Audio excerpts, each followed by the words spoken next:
How can you find inspiration using active imagination? Active imagination is a Jungian method designed to help you intentionally generate inspiration. In ancient Greece, inspiration was seen as a frenzied takeover of artists by the muses.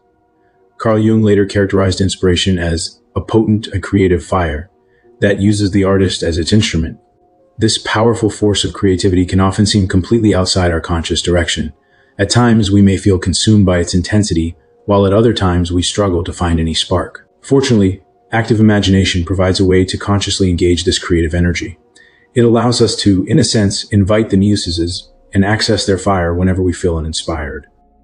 How is inspiration connected to the unconscious? The creative impulse known as inspiration arises from the depths of our unconscious. In an inspired state, the unconscious takes control, guiding the pen, the brush, the dancer's movements, and the sculptor's hands. It is the hidden artistic force behind all inspired works. The contents of the unconscious are both individual and shared by all humanity, allowing art to resonate across cultures and time periods. When inspiration strikes, the unconscious surfaces, and the artist is transformed into a passive observer, a vessel for its creative output. Inspiration is a state in which the creative urges of our unconscious mind take precedence over our conscious control.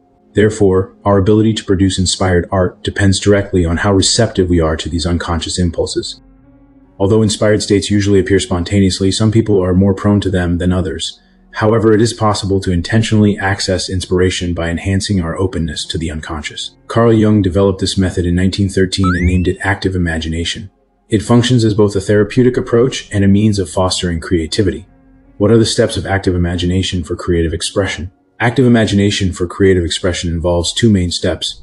First, allowing the unconscious to emerge, and second, giving it form. The initial step focuses on our ability to receive what the unconscious offers. Some Jungian analysts refer to this as an invitation, as it involves setting an intention and then waiting for the unconscious to arise naturally. During this stage, your chosen creative medium should be prepared and easily accessible. For example, if you are a painter, have your colors, brushes, and canvas ready in advance. The second step is unique to each person. Unconscious content might first surface in your thoughts before artistic expression. Alternatively, it could be expressed directly onto the artwork. Consider painting. You may first imagine a scene, or your unconscious could guide your brushstrokes without a conscious plan. The key to unlocking inspiration with active imagination lies in releasing conscious control over your art form.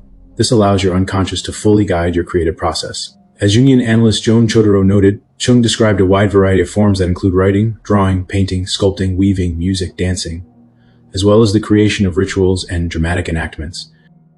Whatever art form you use, allow the process to be spontaneous and playful. As Jung continuously emphasized, imagination must be allowed the freest possible play. Is playfulness the key to inspiration? Playfulness is the key to inspiration. Just as you imaginatively played with colors as a child, viewing the blank page as a realm of infinite possibilities, you can recapture that mindset as an adult. Your childhood was marked by a mind free of doubt and driven by curiosity and experimentation. Similarly, you can ease into a state of playfulness during your creative process. Playfulness is integral to the receptive state that characterizes inspiration. If it's absent, the mental rigidity of our conscious mind will interrupt and censor the unconscious flow during active imagination, ultimately hindering our ability to remain inspired.